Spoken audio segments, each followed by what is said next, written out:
Zola's hands were shaking so violently she could barely hold her phone.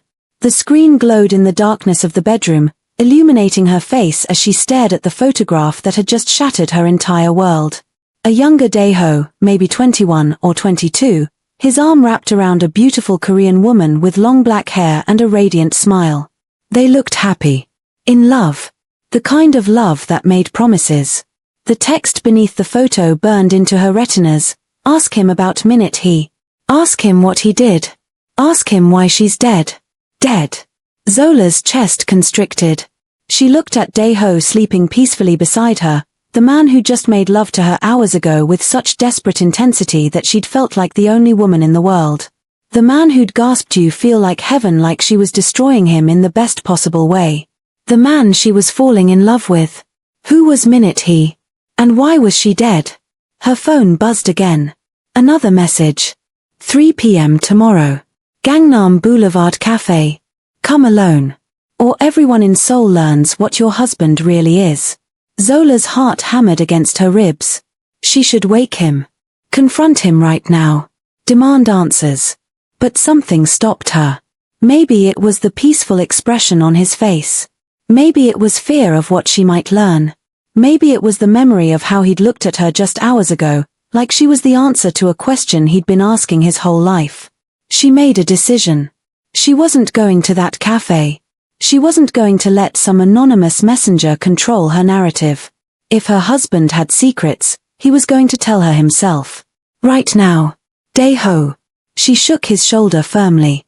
Wake up. He stirred, his eyes fluttering open, a soft smile forming when he saw her. Good morning, he murmured, reaching for her. She pulled back, holding up her phone so he could see the screen. Whose Minute He? The change in him was instantaneous and devastating. His entire body went rigid. The color drained from his face. His eyes widened with something that looked like pure terror, then guilt, then resignation. She watched him cycle through every emotion in the space of 3 seconds.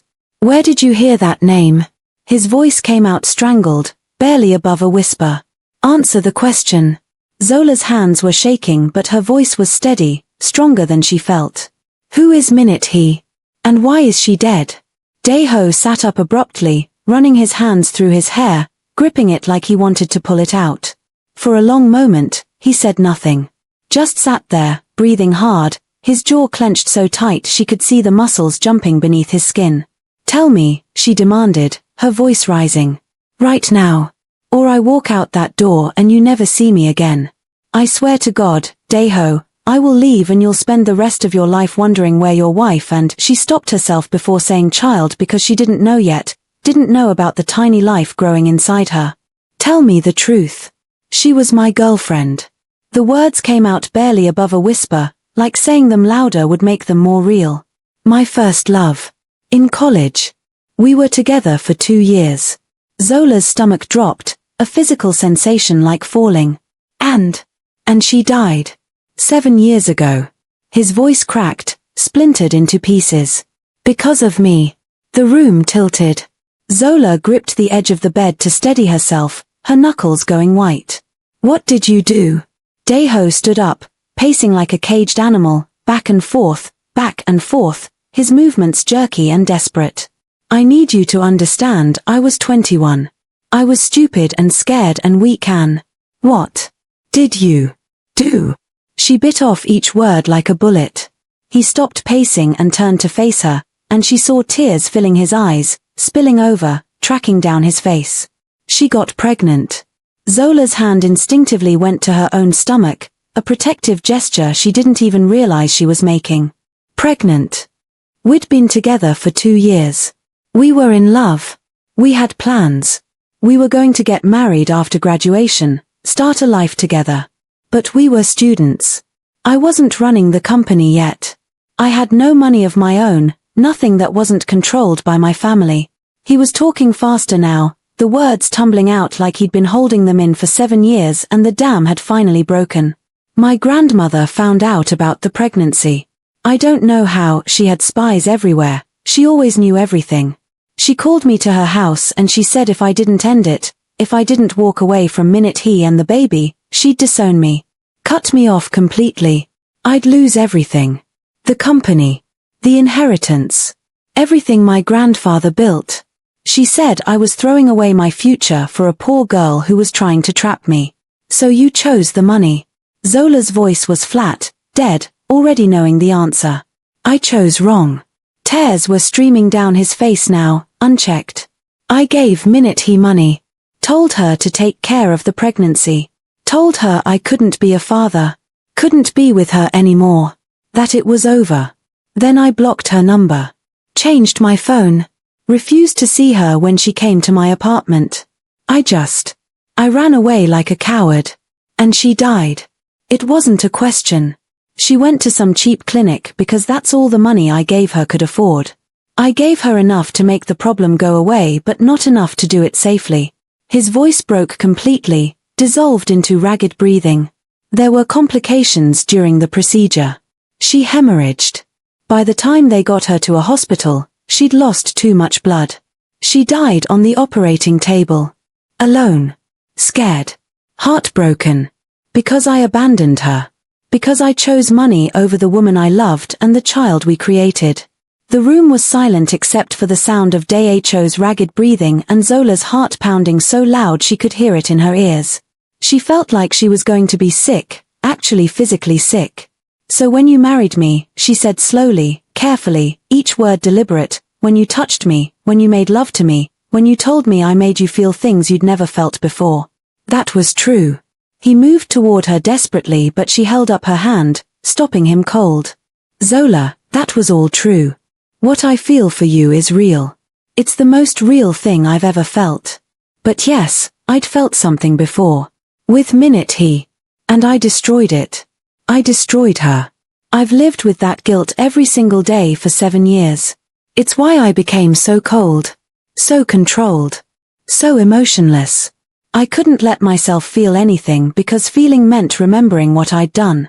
Remembering that I killed someone I loved. You let a pregnant woman die because you were too much of a coward to stand up to your grandmother. The words came out harsh, cutting, meant to wound. You valued money more than a human life. More than your own child. Yes. He didn't even try to defend himself, didn't make excuses. Yes. That's exactly what I did. I was a coward. I chose money and status and my grandmother's approval over love and responsibility and doing what was right. And it killed her. It killed our baby. It killed any chance I had of being a decent human being. I became a monster that day, Zola. A monster who walks around in a suit making business deals and pretending to be human. If you're still watching this, hit that subscribe button right now because what happens next will absolutely destroy you. This story is about to get even more intense and you need to see how it ends. Zola stood up on shaking legs, her whole body trembling with rage and grief and confusion. I need you to leave. Right now. Get out of this room. Zola, please. Get out. Her voice cracked, broke into a sob. I can't look at you right now. I can't breathe in the same room as you. I need to think. I need to just get out. Dae-Ho grabbed his phone and his jacket, moving toward the door like a man walking to his execution. He paused with his hand on the handle, his back to her, his shoulders shaking. I know you have no reason to believe me. I know I don't deserve your forgiveness or your trust or your love. But I'm not that person anymore. You changed me. From the moment you walked into my life, you've been changing me. The man who abandoned Minute-He, he's dead. You killed him. You killed that cold, selfish monster and made me want to be better. Made me want to be the man I should have been for her. And I'm grateful for that even if you hate me now. Just go. Her voice was barely a whisper. He left. The door clicked shut behind him with a finality that echoed in the silent room. And Zola collapsed onto the bed and sobbed until she couldn't breathe, until her ribs ached, until there were no tears left. She cried for Minute-He. For a young woman she'd never met who died alone and afraid because the man who promised to love her chose money instead. She cried for the baby who never got a chance at life. She cried for herself, for falling in love with a man capable of such cowardice, such cruelty. And she cried because despite everything, despite this horrible revelation that made her want to vomit, Some traitorous part of her heart still wanted him. Still believed him when he said he'd changed. Still remembered how he'd trembled and gasped and looked at her like she was salvation itself. How messed up was that? How broken was she that she could still love a man who'd let his pregnant girlfriend die? Hours passed. The sun rose, painting the room in shades of gold that felt wrong, too beautiful for this ugliness. Zola finally dragged herself to the shower, standing under water so hot it burned her skin, trying to wash away the feeling of Dae-Ho's hands on her body. Trying to reconcile the man who'd trembled and gasped and whispered heaven with the boy who'd abandoned a pregnant girlfriend to save his inheritance. Were they the same person? Could people really change that much? Or was she just fooling herself, seeing what she wanted to see because the alternative was too painful? When she emerged, wrapped in a robe with her hair dripping wet, leaving puddles on the expensive hardwood floors, she found a note slipped under the bedroom door. Her hands shook as she picked it up, as she unfolded the paper and read his handwriting. Zola, I've contacted Minutie's family. I'm arranging to meet with them, to apologize face to face for what I did. I'm also setting up substantial compensation. Money can't bring her back, but it can acknowledge what I took from them. An education fund in her name. Whatever they need. I should have done this 7 years ago. I was too much of a coward then. I'm trying not to be a coward now. I understand if you want to leave me. I understand if you hate me. But please know that loving you has made me want to be better. You make me want to be the man I should have been for Minute. I failed her. I won't fail you. I promise you that. DH. Zola read the note 3 times, 4 times, until the words blurred together. Then she wiped her eyes, got dressed in the first clothes she could find, and went to find her husband. He was in his office, on the phone, speaking in rapid Korean. His voice was rough, like he'd been crying. When he saw her in the doorway, he immediately ended the call, not even saying goodbye to whoever was on the other end. I'm making the arrangements, he said quietly, standing up slowly like he was afraid sudden movements would send her running. I've contacted Minutie's parents through an intermediary. They're willing to meet with me. To let me apologize. To accept compensation. I'm flying to Busan tomorrow where they live. When? Her voice came out stronger than she felt. Tomorrow morning. I'll take full responsibility. I'll tell them everything. No lawyers. No intermediaries protecting me. Just me, acknowledging what I did and trying to make whatever small amends are possible 7 years too late. Zola nodded slowly, processing. Good. That's good. That's the right thing to do. They stood there, 10 feet of expensive carpet between them, an ocean of pain and broken trust separating them more effectively than any physical distance. I need time, Zola finally said, wrapping her arms around herself. I need time to process this. To figure out if I can move past it. If I even want to try. I understand. Take all the time you need. I'll sleep in the guest room. I'll give you space. Whatever you need. But I want you to do this. Compensate her family. Take responsibility. Close this chapter properly. She met his eyes across the room. Maybe then we can figure out if there's still an us. If there's anything left to save. There's an us, Dae-Ho said fiercely, desperately. Zola, there's an us. I'll prove it to you. However long it takes. Whatever I have to do. I'll prove that I've changed. That what we have is real. The next 2 days were a blur of painful numbness. Dae-Ho flew to Busan and met with Minutie's family. He called Zola that evening, his voice raw and wrecked. They let me apologize. Her mother. Her father. Her younger brother. They all sat there and listened while I told them everything. What I did. How I failed her. How I've lived with the guilt. And they cried. God, Zola, they cried so hard. And I cried with them. Minutie's mother said, she said she forgave me. That minute he would have wanted her to forgive me. That carrying hate was too heavy a burden. I don't know if I deserve that forgiveness, but they gave it anyway. Did it help? Zola asked, sitting alone in their huge apartment that felt too empty without him. Facing them? It didn't make it hurt less. The guilt is still there. It'll always be there. But yes, it helped. They accepted the compensation. We're setting up the education fund in her name. Her father told me he always wanted to be a teacher, wanted to help children learn. So we're funding scholarships for young women pursuing education degrees. It won't bring her back, but maybe it can honor what she wanted to become. Maybe some good can come from all this tragedy. That's beautiful, Dae-Ho. Really beautiful. I wish I'd been brave enough to do it 7 years ago. But I'm trying now. I'm trying to be better. When Dae-Ho returned to Seoul 2 days later, something between them had shifted. The secret was out, exposed to light and air. The wound was open and bleeding, but at least it wasn't festering in darkness anymore. They could see it. Acknowledge it. And now they had to decide if it could heal or if it was fatal. They were sitting in the living room, on opposite ends of the long leather couch, when Zola's phone rang. She glanced at the screen and her face went pale, all the blood draining away. What? Dae-Ho asked, immediately alert. What's wrong? It's my father's lawyer. In South Africa. Mr. Nkosi.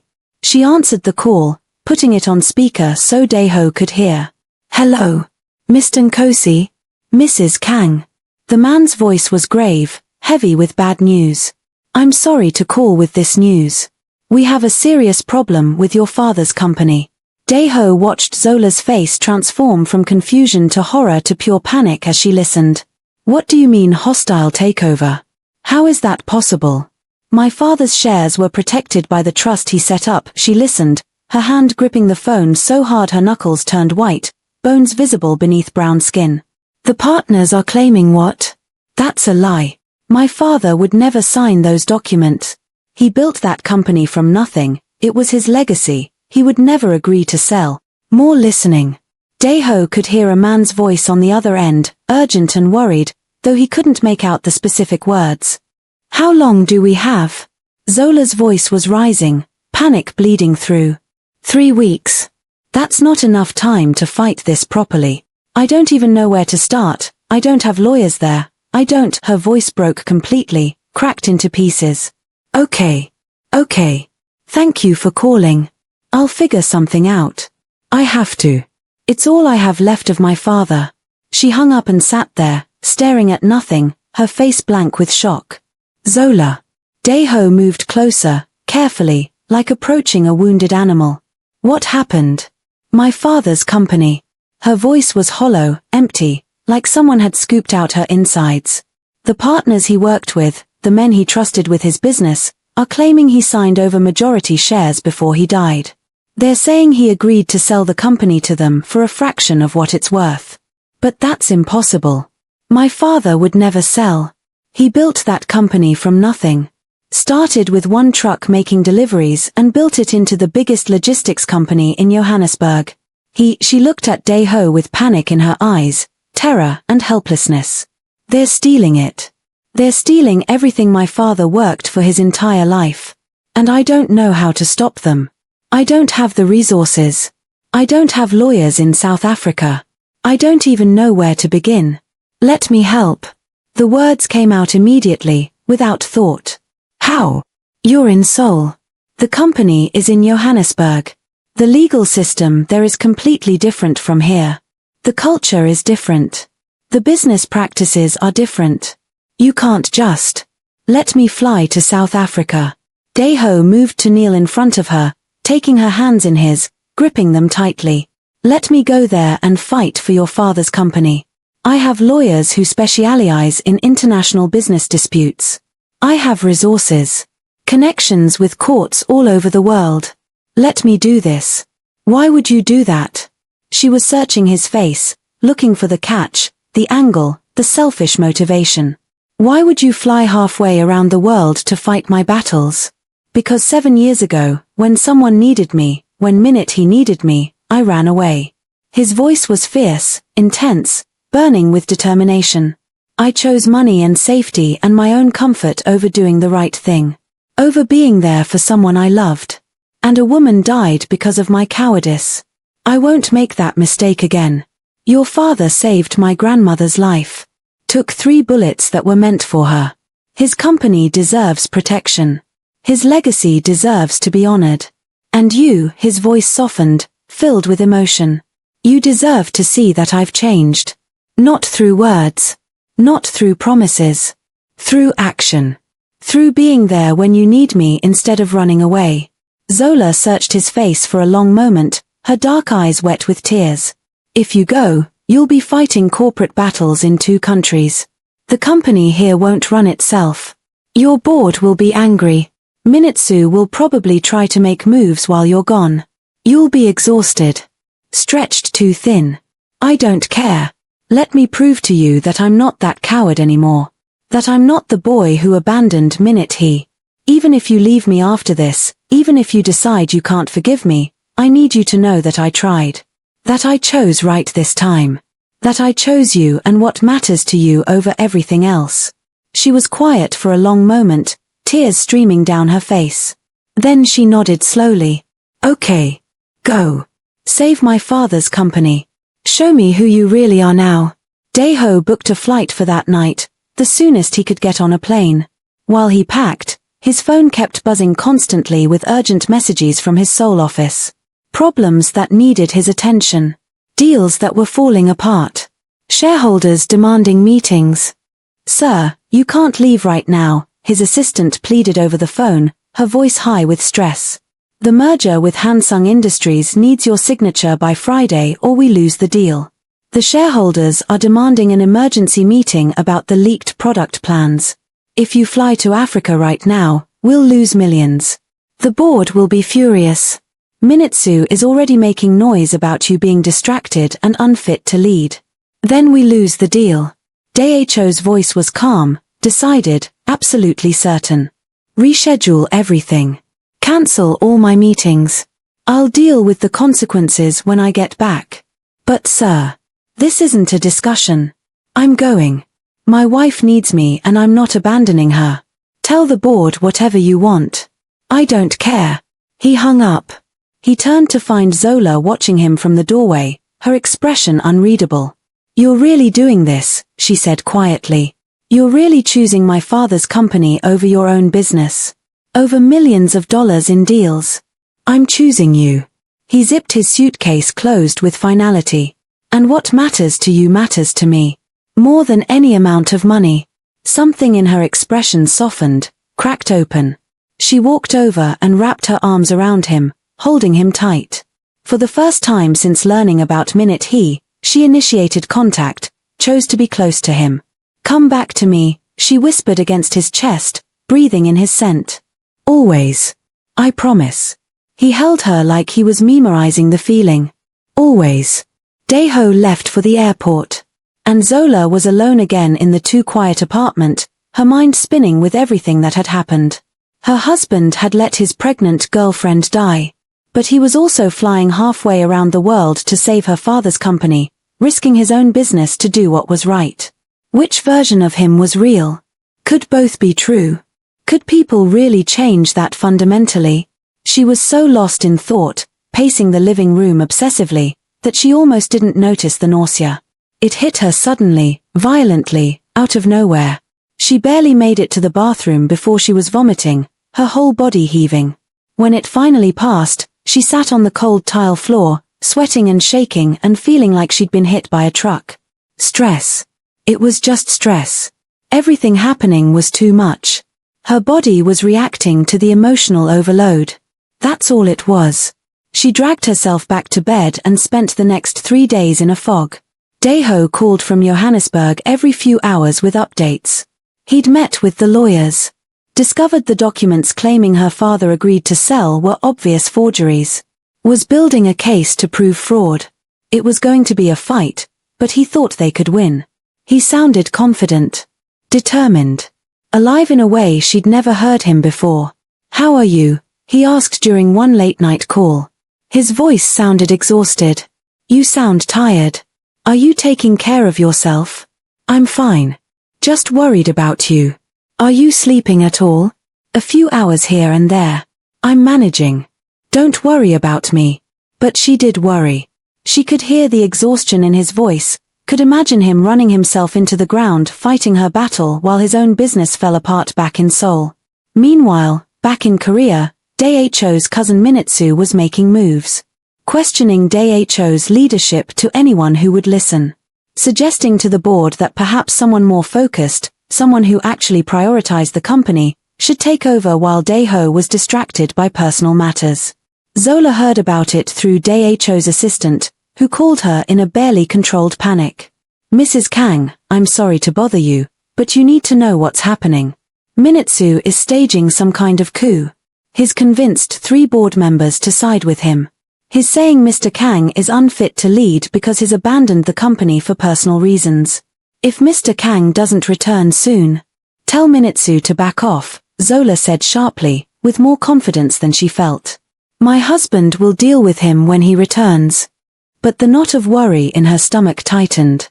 Dae-Ho was fighting on 2 continents. Fighting her father's enemies in Africa. Fighting his own cousin and board members in Korea. And she was here, useless, unable to help, feeling sicker by the day.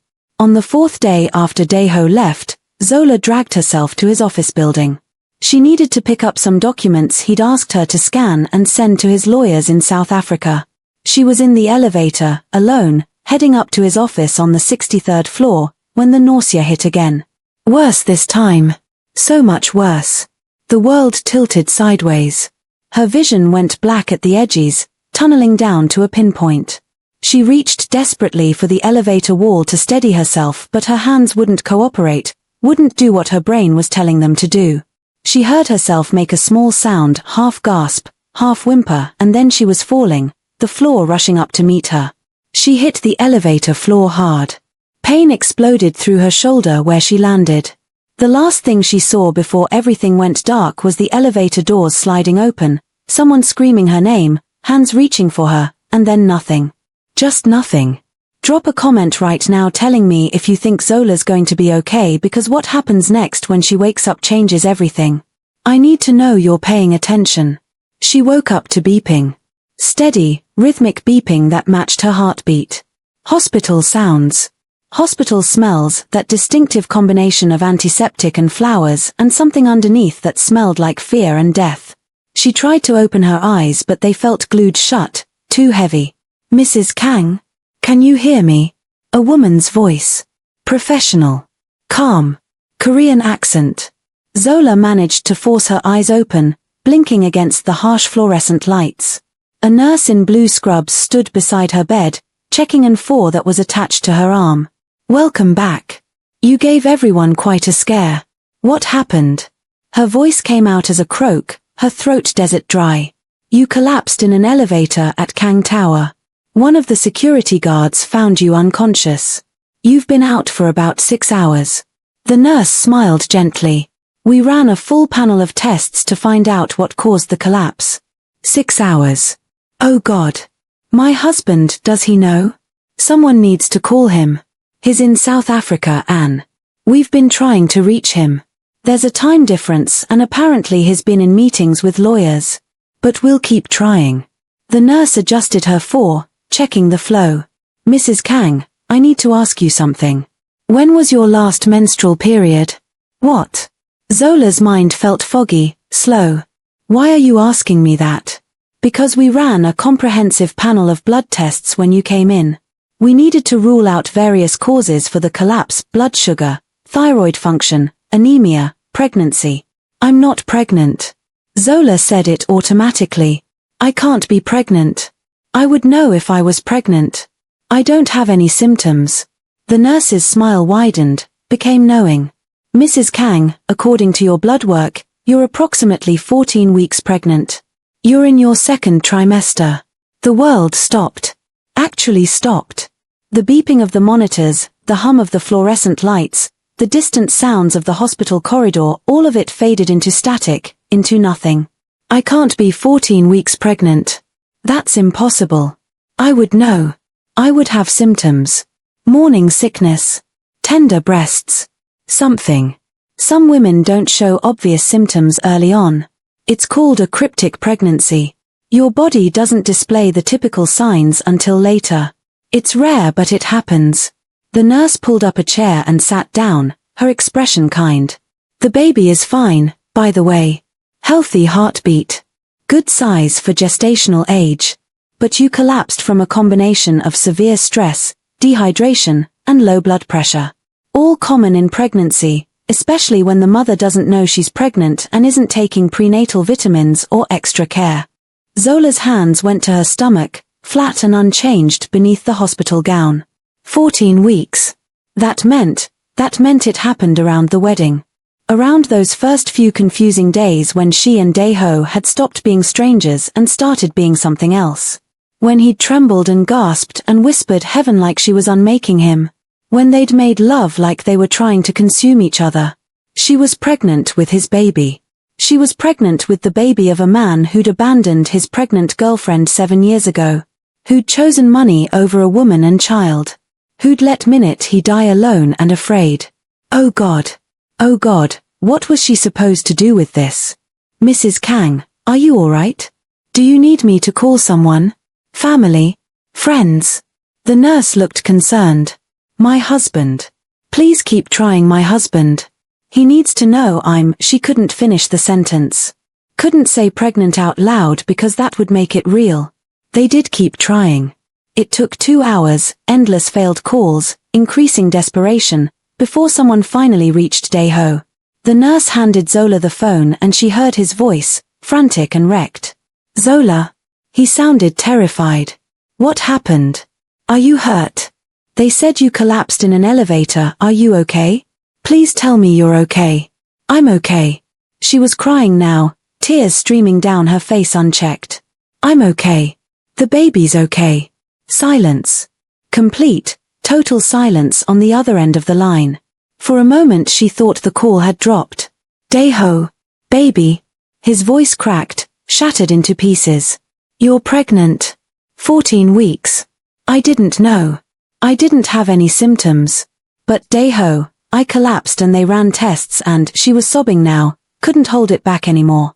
I'm pregnant and you're halfway around the world and your cousin is trying to steal your company and my father's enemies are circling like vultures and I'm so scared. I'm coming home. His voice was suddenly steel, absolute certainty. Right now. I'm getting on the next plane. But the company, my father's company, the case isn't finished. I'll hand it off to my lawyers. They'll finish the fight. They're good, they know what they're doing, they'll win. She could hear him moving now in the background, things being thrown into a suitcase, his voice shouting orders in Korean to someone.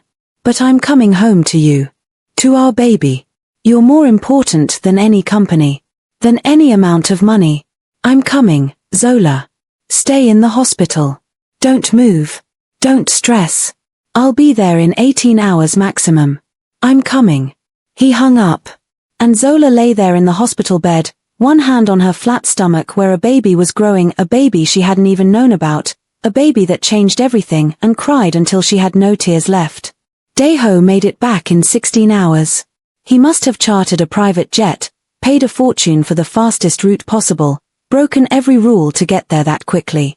Zola was still in the hospital, being monitored, when he burst through the door looking like he'd aged a decade. His hair was a disaster, standing up at odd angles. His clothes were rumpled, his usual perfect suit wrinkled and stained with coffee. His eyes were wild, desperate, searching for her. Zola. He was at her bedside in 2 strides, his hands cupping her face like she might disappear if he didn't hold on. Are you okay? Is the baby okay?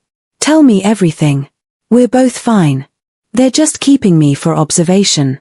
My blood pressure was elevated and I was dehydrated. She reached up to touch his face, seeing the terror there.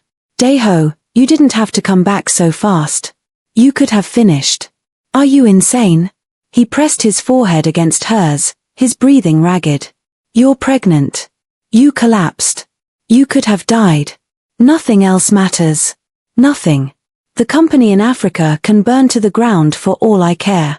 Your cousin is making moves here. Minitsu is. I don't care about Minitsu. I don't care about the board.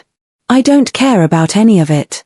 He pulled back to look at her, his eyes fierce and burning. 7 years ago, I chose a company over a woman and a baby. I chose money and status over love and responsibility. And it killed them. It killed he and our child. I won't make that choice again. Ever. Not for anything. If I have to lose everything to keep you and this baby safe, then I lose everything. But I won't lose you. I can't. You're everything. Fresh tears spilled down Zola's cheeks. You flew back. You left everything and came back to me. Of course I did. You're my wife. That's my baby growing inside you. That's my second chance. My chance to do it right this time. To be the man I should have been 7 years ago. I won't waste it. I swear to you, I won't waste this chance. I'm still angry with you, she whispered, needing him to know. About About what you did. About the fact that you let her die. I know. You should be angry. You have every right to be furious with me forever. But I'm not that boy anymore. I'm not that coward who ran away. And I'll spend the rest of my life proving it to you and this baby. The doctor came in then, interrupting their moment. She was an older woman, kind-faced, with graying hair pulled back in a severe bun. She examined Zola thoroughly, checked all her vitals, listened to the baby's heartbeat with a Doppler that filled the room with a rapid whooshing sound that made both Zola and Dae-Ho cry. That's our baby, Dae-Ho whispered, his voice full of awe. That's our baby's heartbeat. Finally, the doctor pronounced Zola well enough to go home. But you need rest. Serious, complete bed rest for at least 2 weeks. No stress. No physical exertion. Your blood pressure is concerning. If it stays elevated, we're looking at potential complications, preeclampsia, premature birth, placental abruption. This is serious, Mrs. Kang. Bed rest means bed rest. And someone needs to be with you at all times in case something happens. I'll be with her, Dae-Ho said immediately, no hesitation. I'm not leaving her side. I'll work from home. Handle everything remotely. Whatever she needs. They went home in a car Dae-Ho had waiting. He carried her from the car to the penthouse despite her protests that she could walk, that she wasn't an invalid, that the doctor said bed rest not being carried everywhere like a fragile doll. Humor me, he said, holding her close. Let me take care of you. I need this. He settled her in their bed, not the separate rooms they'd been using since Minutie's revelation, and disappeared to make urgent phone calls. She could hear him through the door, speaking in rapid Korean. His voice was hard. Cold. The CEO voice she recognized from their first meeting, when he'd been cruel and dismissive. I don't care what Minutsu said. I'm back now. Schedule an emergency board meeting for tomorrow. I'll deal with him then and it won't be pleasant. No, my wife comes first. Always. If the board has a problem with that, they can find a new CEO and good luck to them. The South Africa situation is being handled by our legal team. I have full confidence in them. They'll win the case. Fine. Tomorrow. 9 a.m. I'll be there. He came back into the bedroom looking grim, exhausted, like he was carrying the weight of the world. Minutsu's been busy while I was gone. He's convinced half the board that I'm unfit to lead because I abandoned the company for personal matters. There's going to be a vote tomorrow on whether to remove me as CEO. Can he actually do that? Zola felt a spike of panic. Can he really take the company from you? Legally, yes. If he has enough votes from the board, they can remove me. Dae-Ho sat on the edge of the bed, taking her hand. But I don't care. Let him take the company. Let him take the position. Let him take everything. As long as I have you and our baby, nothing else matters. Nothing. You don't mean that. She searched his face. That company is your grandfather's legacy. Everything he built. You can't just. I absolutely mean it. He brought her hand to his lips, kissed her knuckles. Money almost made me a murderer, Zola. My desperate need to protect my inheritance made me abandon someone I loved. It turned me into someone I hated, someone I still hate when I look in the mirror. If keeping my position as CEO means risking you or this baby, if it means making the same choice I made 7 years ago, I'll walk away without a second thought. I'll walk away and never look back. She believed him. Looking into his eyes, seeing the fierce determination and absolute certainty there, she believed him completely. But you don't have to walk away, she said slowly, thinking it through. We fight. Both battles. Your cousin here. My father's enemies in South Africa. We fight them all and we win. You need rest. The doctor said no stress. The baby will be fine. I'll rest. But you're going to that board meeting tomorrow. You're going to remind them exactly why you're the CEO and why Minitsu is a jealous child playing at being a man. And then we're going to figure out how to win both wars without destroying ourselves. She squeezed his hand hard. You said I changed you. That I made you want to be better. Well, you changed me too. The old Zola would have hidden from this. Would have run away from conflict. But I'm done running. We face this together. As partners. Or not at all. Something in his expression shifted. Pride. Love. Determination burning bright. Together. Together. Always. They spent that night planning, strategizing like they were generals preparing for war. Dae-Ho showed her all the moves Minitsu had made, all the board members he'd managed to sway. They analyzed weaknesses, planned countermoves, built a strategy. It felt good, working together like this. Felt like they were finally on the same team instead of circling each other warily, waiting for the other shoe to drop. Around midnight, Zola started crying. Not sad crying, just overwhelming emotion she couldn't contain. Dae-Ho immediately pulled her into his arms, panic in his voice. What's wrong? Are you in pain? Should I call the doctor? The hospital? No, I'm just, she hiccuped through tears, feeling ridiculous. I'm scared. What if something happens to the baby? What if I'm a terrible mother? What if you look at this baby and all you see is he and the child you lost? What if? Stop. He cupped her face firmly, forcing her to look at him. Listen to me. When I look at this baby, I'm going to see the miracle that you gave me. The second chance I don't deserve but will be grateful for every single day. I'm going to see hope. And redemption. And the future I thought I'd destroyed 7 years ago. I'm going to see you and me and everything good in the world. He kissed her forehead gently. You're going to be an incredible mother. And I'm going to be the father I should have been to my first child. We're going to love this baby so much that they never doubt for even a second that they were wanted. Planned or not, this baby is ours. And that makes them perfect. You understand? Zola clung to him, nodding against his chest. I love you. I'm still figuring out how to forgive you for what you did, but I love you. Is that crazy? If it is, then we're both crazy. Because I love you too. More than I thought I was capable of loving anyone. They made love that night. Slow. Gentle. Reverent. So different from that first desperate time when he'd gasped and trembled and lost all control. This time it was about connection. About choosing each other despite the pain and secrets and fear. Dae-Ho worshipped her body like she was made of the most precious, fragile glass, his hands gentle on her still flat stomach where their baby was growing. I love you, he whispered against her skin, kissing her belly. I love you both so much. Thank you for giving me another chance. Thank you for not giving up on me. I love you too, she whispered back. And I'm trying. I'm trying so hard to forgive you. That's all I can ask for. Afterward, they lay tangled together, his hand protectively on her stomach, and talked about the future. Baby names, did they want something Korean or South African or both? Nursery colors, maybe yellow since they didn't know the gender yet. Whether they'd raise the child in Korea or split time in South Africa or just figure it out as they went. Normal things. Beautiful things. Things that had nothing to do with corporate espionage or dead ex-girlfriends or hostile takeovers. For one night, they were just two people in love, expecting a baby, dreaming about tomorrow. The board meeting the next morning was absolutely brutal. Dae-Ho kissed Zola goodbye, made her promise to rest and not stress, and went to face his cousin and the board members who'd turned against him. He called her afterward, his voice tight. It's done. What happened?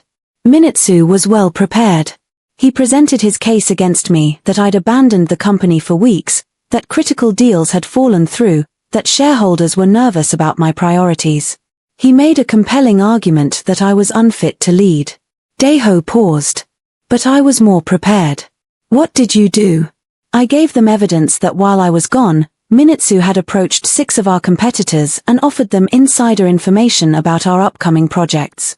He tried to sell company secrets for personal profit. I also showed them documentation of him embezzling from the marketing budget for the past 3 months. How did you even get that information? Because I'm not an idiot. I knew he'd try something while I was gone. I had people watching him, recording him, documenting everything. His voice was cold, satisfied. He was sloppy, arrogant. Thought he was being clever, but he was obvious. The board voted unanimously to remove him. He's not just off the board, he's banned from the building. He'll be lucky if I don't press criminal charges. Dae-Ho, that's Zola didn't know whether to be impressed or concerned. That's incredibly calculated. I learned from the best. My grandmother taught me to always have insurance. To always know your enemy's moves before they make them.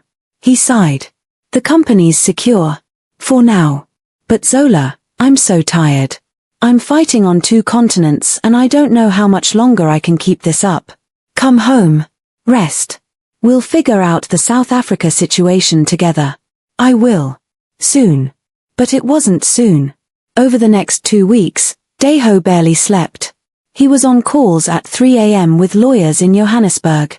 In meetings all day in Seoul.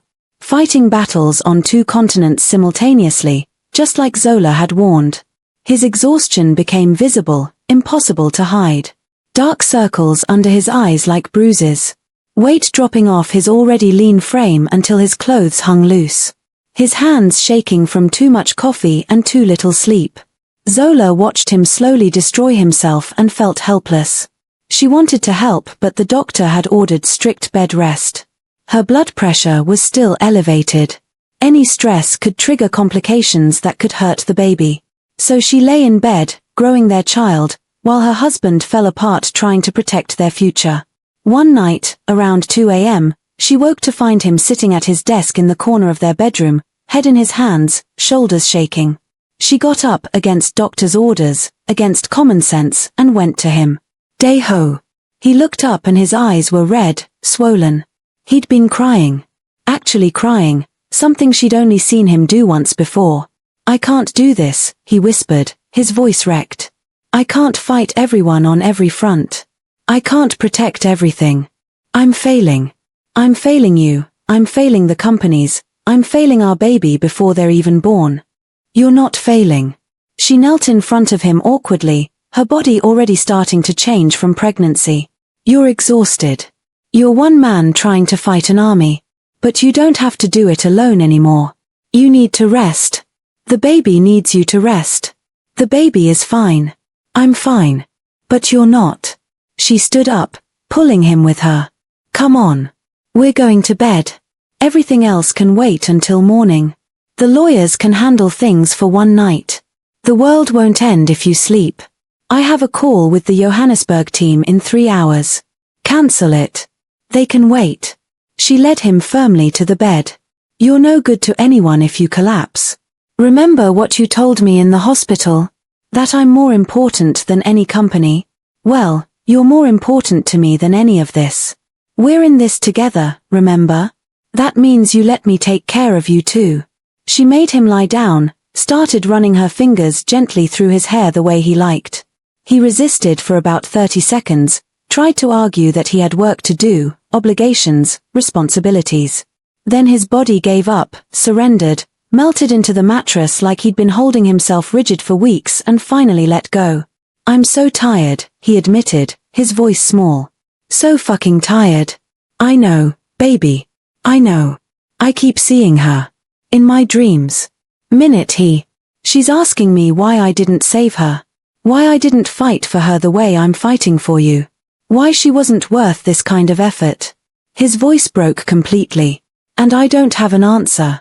Except that I was weak and stupid and chose wrong. And now I'm trying to choose right, but what if it's too late? What if I've already destroyed too much? It's not too late. And you're choosing right now. Every day, you're making the right choice. Zola kept stroking his hair, soothing him. You're fighting. You're here. You're trying. That counts for something. That counts for everything. Does it make up for what I did? Can anything make up for letting someone die? No. Nothing makes up for that. But it's a start. And Minutie's parents forgave you. Maybe someday you can forgive yourself. He pulled her closer, buried his face in the curve of her neck, and let himself break completely. He cried for Minutie and the baby he'd never met. For the boy he used to be and the man he was desperately trying to become. He cried until there was nothing left, until he was empty and exhausted, and then he fell asleep in her arms, still wearing his clothes, still half sitting up. Zola held him and whispered a prayer to whoever might be listening. To her father. To Minutie. To God or the universe or fate. Please. Please let us survive this. Let us come out the other side whole. Let this all be worth it in the end. The next morning, Dae-Ho woke up looking more human, more like himself. He kissed her with gratitude and something deeper. Thank you. For last night. For not letting me destroy myself. That's what partners do. We save each other. Partners, he agreed, smiling. I like that. They were having a late breakfast. Zola was craving pancakes with strawberries and whipped cream, pregnancy cravings hitting hard when her phone rang. Unknown number. She almost didn't answer, had learned to be wary of unknown numbers after the Minutie revelation. But something made her pick up. Hello. Mrs. Kang? A woman's voice. Familiar, but she couldn't quite place it. Smooth. Confident. Dangerous. Yes. Who is this? This is Yuna. We need to talk. Zola's blood ran cold, ice flooding her veins. Yuna. Dae-Ho's ex-girlfriend. The woman who'd caused a scene at his office, threatened him, tried to destroy their marriage. The woman who'd been feeding information to Minutsu. I have nothing to say to you. Not even if I told you I have information that will destroy your marriage. Information about your husband that proves he's been lying to you this whole time. Yuna's voice was silk and poison, sweet and deadly. Meet me. 1 hour. The cafe on Gangnam Boulevard.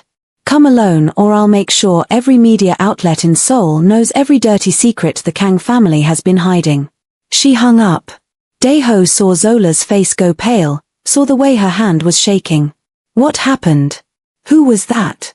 Yuna. She wants to meet. She says she has information that will destroy us. That proves you've been lying. His expression went carefully blank, controlled. Don't go. She's manipulating you. Trying to cause problems where there aren't any. Is she? Or is there something else you haven't told me? More secrets buried somewhere? Zola. Is there something else? Her voice rose despite her attempt to stay calm. He looked away and that single gesture, that failure to meet her eyes, was all the answer she needed. Oh my God. There is more. After everything, after Minutie, after all your promises about honesty, there's still more you haven't told me. It's not what you think. Then tell me. Right now. Right this second. She was on her feet now despite the way her head spun, despite the baby, despite doctor's orders. No more secrets. No more lies. Tell me everything or I swear on my father's grave I'm walking out that door and you'll never see this baby. I mean it, Dae-Ho. I will disappear and you'll spend the rest of your life wondering where your child is. The threat worked. Dae-Ho's face crumbled, his carefully maintained composure shattering. Minutie's death wasn't just my fault. It wasn't just that I abandoned her. The world tilted. Zola grabbed the back of a chair to steady herself. What do you mean? The clinic she went to. The one where she hemorrhaged. My grandmother paid them. His voice was hollow, dead, like he was confessing from beyond the grave. She paid them to botch the procedure. To make sure there were complications. To make sure Minutie didn't survive. Zola couldn't breathe. Actually couldn't breathe. Your grandmother murdered her. Yes. She deliberately killed Minutie. Paid someone to kill her. Committed actual murder. Yes. And you knew. It wasn't a question. You knew your grandmother was a murderer. I found out 2 years after it happened. Found documents hidden in her study.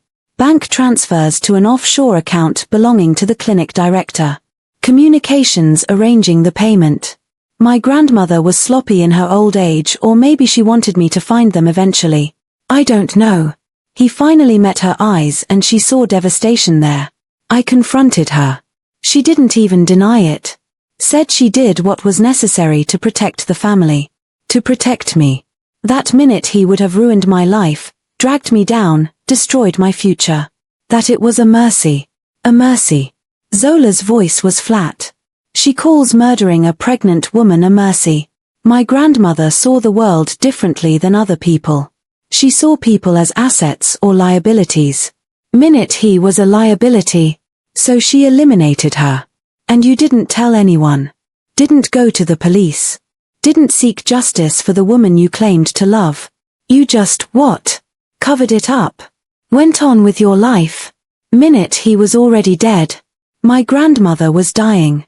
What would exposing it have accomplished except destroying what was left of my family? I couldn't bring Minute he back. I couldn't change what happened. So I stayed silent and hated myself even more for being a coward twice. Zola backed away from him like he was poisonous, toxic, something that would kill her if she stayed too close. So when you arranged our marriage, when you touched me, when you got me pregnant, you knew. You knew your grandmother was a murderer. You knew the woman who forced you to marry me had blood on her hands. And you said nothing. I was trying to protect you. From what? From knowing that I married into a family of killers? From understanding exactly what kind of people the Kangs really are. She was screaming now, not caring about the baby or her blood pressure or anything except the betrayal. Your grandmother murdered a pregnant woman and you covered it up. And now I'm pregnant.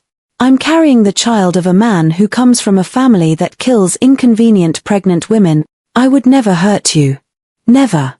Zola, I love you. I would die before I let anything happen to you or our baby. He was crying now too, reaching for her desperately. You love me. You love me. She slapped his hands away, hard. You don't know what love is. Love doesn't abandon people to die.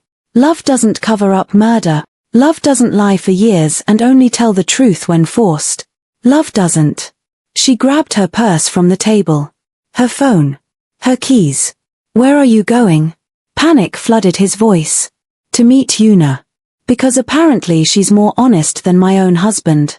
Zola, please don't. She's going to manipulate you. She has an agenda. And what agenda do you have? Keeping me in the dark. Making sure I don't know too much about the monster family I married into. She headed for the door. I'd rather deal with someone who's honestly my enemy than someone who claims to love me while hiding murder. She slammed the door and left, ignoring his desperate calls behind her, ignoring everything except her need to get away from him before she said something even worse, before she did something she couldn't take back. If you've made it this far, leave a comment telling me what you'd do in Zola's position because honestly I don't even know anymore. And smash that like button and subscribe because part 3 is going to answer every question and it's going to be absolutely insane. Zola drove to the cafe with shaking hands, her vision blurred with tears. She probably shouldn't be driving. The doctor had said no stress, minimal activity. But right now she didn't care. Right now she wanted answers from someone, anyone, even if that someone was her husband's psychotic ex-girlfriend. Yuna was waiting at a corner table, looking absolutely perfect as always. Designer clothes that probably cost more than most people's monthly rent. Perfect makeup, not a hair out of place. The exact opposite of Zola, who was wearing sweatpants and one of Dae-Ho's old shirts because nothing else fit her changing body and she hadn't had the energy to care about appearances. You came, Yuna said, smiling like a cat who'd caught a particularly delicious mouse. I wasn't sure you would. Thought maybe your devoted husband would stop you. Talk. Zola sat down heavily, exhaustion hitting her. Tell me what you know. No games. Yuna slid a folder across the table, her manicured nails clicking against the wood. Everything's in there. Bank records. Photos. Evidence that your perfect husband has been lying to you about more than just his dead ex-girlfriend. Zola opened the folder with trembling hands, not sure she wanted to know but unable to stop herself. Inside were printouts of bank statements showing regular transfers, large amounts, hundreds of thousands of dollars, to someone named Thandim Thembu. Who is Thandie Mthembu? Zola asked, even though part of her already knew, could feel the trap closing. According to my investigation, she's your cousin. Yuna's smile widened. At least, that's what your husband told his lawyers. That she was helping manage your father's company in Johannesburg. That the transfers were legitimate business payments. That sounds reasonable. Does it? Yuna pulled out her phone, swiped through photos, then slid it across the table. Does this look like business to you? The photo showed Dae-Ho sitting at an elegant restaurant table, candlelight, wine glasses. Across from him sat a stunningly beautiful African woman, high cheekbones, flawless dark skin, sophisticated dress. They were laughing, his hand stretched across the table touching hers. Another photo showed them leaving the restaurant together, his hand on the small of her back. A third showed them entering a hotel. Zola felt sick. Actually physically sick. When were these taken? 3 weeks ago. While he was supposedly in Johannesburg fighting for your father's company. Looks like he was fighting for something else entirely. Who is she really? Zola's voice came out as a whisper. I hired an investigator. Ran background checks. Dug deep. Yuna leaned forward, going in for the kill. There is no Thandie Mthembu in your family, Zola. No cousin with that name. No one who works for your father's company. Your husband has been transferring millions of dollars to a shell company and staging photos with a hired actress to make you think it was all legitimate business. The world was spinning. Zola gripped the edge of the table. Why would he do that? Where is the money actually going? That's the interesting part. Yuna pulled out more documents. The shell company that receives the transfers? It funnels money to 3 offshore accounts. One belongs to Minitsu. One belongs to a corporation linked to your father's business rivals in South Africa. And the third? She paused dramatically. The third belongs to a company I own. Zola stared at her, not comprehending. What? Your husband has been working with me this whole time, darling. Every move. Every plan. We've been partners, destroying his own company from the inside so we can rebuild it together. Minitsu was just a pawn, a distraction. The real plan was always for Dae-Ho to systematically dismantle everything, claim it was hostile takeovers and attacks, while actually orchestrating his own downfall. Then we divide the assets, disappear, and live happily ever after with billions. That's insane. Why would he? Because he loves me, Yuna said simply. He always has. You were just the convenient wife his grandmother required him to have to secure the inheritance. The pregnant vessel for the heir. Once the baby is born and the will's conditions are met, you become expendable. She tilted her head, studying Zola. I'm actually doing you a favor, telling you this.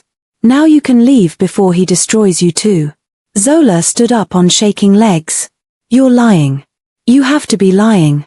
Dae-Ho wouldn't. He came back from South Africa for me. He chose me over the company. Over everything. Did he? Or did he come back because I told him to?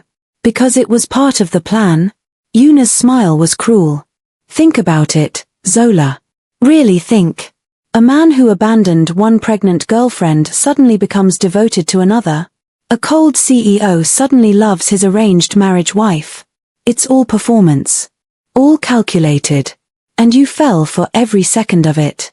I don't believe you. Then don't. Go home. Ask him about Thandie. Show him these photos. Watch his face when he tries to explain. You'll see the truth then. Yuna stood up, gathering her things. I warned you what he was. But you had to learn the hard way. She left. And Zola sat there surrounded by evidence of betrayal, bank records, photos, lies, carrying the child of a man whose family had blood on their hands and who might be conspiring to destroy everything including her. She drove home in a daze. Found Dae-Ho waiting in the living room, pacing, looking panicked. Zola, thank God. I was so worried. She threw the folder at him. Papers scattered everywhere. Who is Thandie Mthembu? He froze. Actually froze like someone had pressed pause on his entire existence. The woman you've been sending money to. The woman in these photos. Who is she? Dae-Ho bent down, picked up one of the photos. His face went from confused to shocked to something that looked like understanding. Zola, these photos aren't what they look like. Then what are they? Because Yuna says Thandi Mthembu doesn't exist. That she's an actress you hired. That you've been funneling money through a fake company. Zola's voice was rising, breaking. Is it true? Have you been working with Yuna this whole time? What? No. Zola, no. Yuna is insane. She's making things up. Then who is Thandi? There is no Thandi, he finally exploded. That's what I'm trying to tell you. These photos are fake. Staged. Photoshopped. I never met with any woman in Johannesburg. I was in meetings with lawyers the entire time. I can prove it, my schedule, security footage from the law offices, everything. Then where did the photos come from? Yuna made them. Hired someone who looked like me or used photo manipulation software.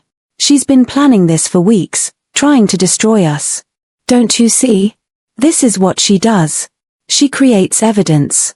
Makes you doubt everything. Tears us apart from the inside. Zola wanted to believe him. God, she wanted to believe him so badly. But how could she? How could she trust anything anymore? Show me proof, she said. Right now. Prove these photos are fake. I can do better than that. He pulled out his phone, made a call, spoke rapidly in Korean. Then he turned back to her.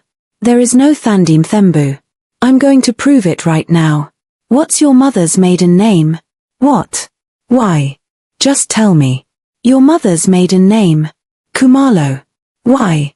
He was typing on his phone, pulling up something. And your father had one sibling, correct? A brother who died young? Yes. Uncle Saifo. He died when I was a baby.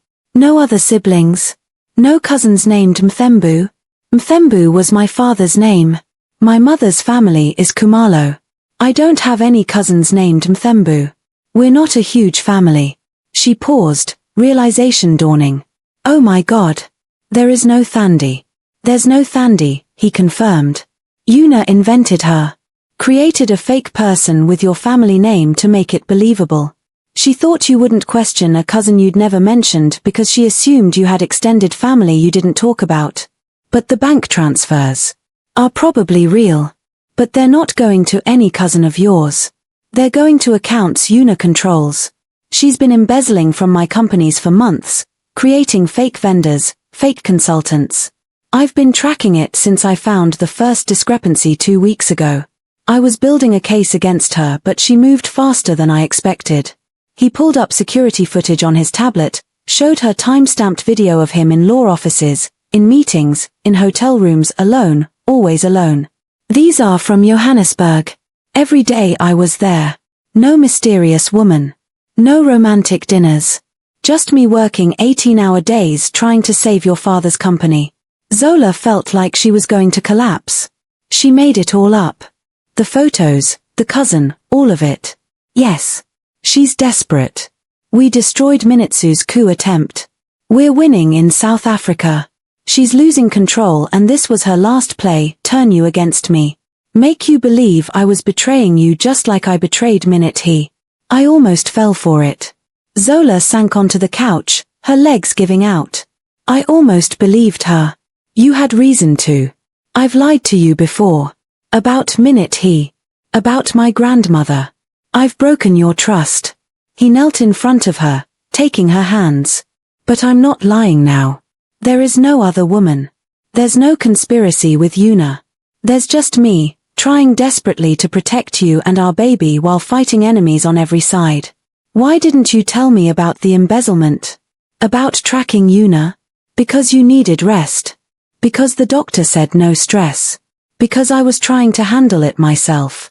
He pressed his forehead to her hands. I was trying to protect you and instead I left you vulnerable to her manipulation. I'm sorry. I should have told you everything. No more secrets, Zola said firmly. From now on, you tell me everything. Even the scary stuff. Even the stressful stuff. We're partners, remember? That means full transparency. No more secrets, he agreed. I promise. They sat there together, Zola's hands in his, both of them shaking from the adrenaline, from how close they'd come to Yuna destroying everything. "What do we do now?" Zola finally asked. "Now we finish this. We destroy Yuna's credibility. Expose her embezzlement. Press charges. Make sure she can never hurt us or anyone else again." And Minitsu? Already done. He's facing criminal charges for corporate espionage. His alliance with Yuna will only make things worse for both of them. Zola nodded slowly, processing everything. Then something occurred to her. Dae-Ho, if Yuna was willing to create fake evidence this elaborate, what else has she done? What else might she be planning? His face went pale. Oh God. What? If she's been embezzling for months, planning this fake cousin scheme, working with Minitsu, he was already pulling out his phone, making calls.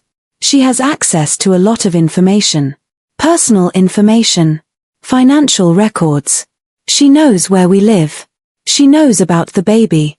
A chill ran down Zola's spine. You think she'd actually hurt us? I think a woman desperate enough to create an entire fake person to destroy a marriage might be desperate enough for anything. He was right. And as if the universe was confirming their worst fears, Dae-Ho's phone rang. His head of security. "Sir, we have a problem. Someone tried to access your penthouse 20 minutes ago. Used old security codes that should have been deactivated. We stopped them but they got away. And sir," the security chief paused. "We found a package they left. It's addressed to your wife." Dae-Ho's face went white. "Don't touch it. Call the police. Evacuate the building. We're not coming home until it's been cleared." He hung up and looked at Zola with fear in his eyes. "We need to leave. Right now. What was in the package? I don't know. And I'm not waiting to find out." They grabbed essential items, medications, documents, cash and left. Dae-Ho took her to a hotel he owned under a false name, somewhere secure, somewhere Yuna couldn't find them. And while they waited for news from the police, while they sat in an anonymous hotel room wondering if their home was about to explode or their lives were about to end, Zola realized something. Yuna's desperate plan had failed. Completely. The fake cousin, the photoshopped pictures, the manipulation, none of it had worked. Zola hadn't believed her. Hadn't left Dae-Ho. Had come home and demanded proof and received it. She failed, Zola said out loud, almost laughing at the absurdity of it all. Her big master plan to destroy us, it failed at the very first test. Dae-Ho looked at her, understanding dawning. "Because you didn't believe her. Because you came home and asked me directly instead of running away. Because we're partners," Zola corrected. "Because we communicate. Because whatever trust you broke before, we're rebuilding it. And Yuna can't destroy what she doesn't understand." His phone rang again. The police. The package had been cleared, it was just documents, more fake evidence Yuna had prepared, nothing dangerous. The codes she'd used were traced back to Minitsu, who'd given them to her weeks ago. Both of them were being arrested. It was over. Yuna's desperate, elaborate scheme had collapsed spectacularly. All her planning, all her manipulation, all her fake evidence, worthless. And as Dae-Ho held Zola close, as they sat in that hotel room processing everything that had happened, Zola felt their baby move for the first time. Just a flutter, barely there, but unmistakable. The baby moved, she whispered, taking his hand and placing it on her stomach. They sat there in silence, waiting, and then it happened again. A tiny flutter against his palm. Dae-Ho's eyes filled with tears. Our baby just said hello.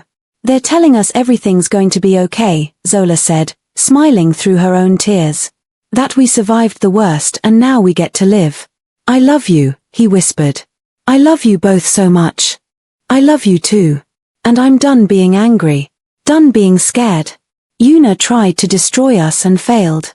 Your grandmother tried to control us from beyond the grave and failed. Everyone who thinks they can break us, they all fail. You know why? Why? Because we choose each other. Every single day, we wake up and choose each other. And that's more powerful than any lie, any scheme, any amount of money or power. We choose love. And love wins. But here's what you need to know for part 3, Yuna's arrest isn't the end. It's just the beginning. Because while she's in custody, someone discovers what really happened to Minute He. Not just that grandmother paid for the botched procedure, but something worse. Something that will make Dae-Ho question everything he thought he knew. Plus, Zola goes into early labor and there are complications. And a figure from Dae-Ho's past returns with proof that Minute He's baby didn't die, that somewhere out there, Dae-Ho has a 7-year-old child who's been hidden all this time. Part 3 drops soon and it's going to absolutely destroy you. Subscribe, hit that notification bell, and drop a comment telling me if you think Minute He's baby could really be alive, because we're about to find out and it changes everything.